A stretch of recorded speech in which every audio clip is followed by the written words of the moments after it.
Ayan na yung puno na mangga, ganyan siya ka-exit. Ang galing na.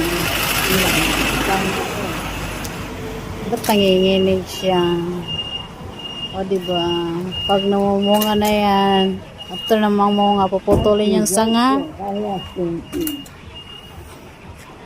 para maraming bulaklak at bunga after.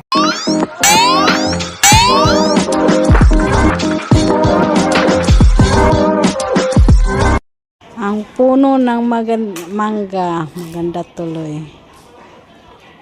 Di, ganyan yung puno dito sa Taiwan eh. Ng mga mangga, mga mababa lang. Yung iba pinuputol yung mga sanga. Pagkatapos mamunga. Para maraming bulaklak. Galing nila mag-alaga ng mga mangga. So, galing ng mga farmer dito sa Taiwan.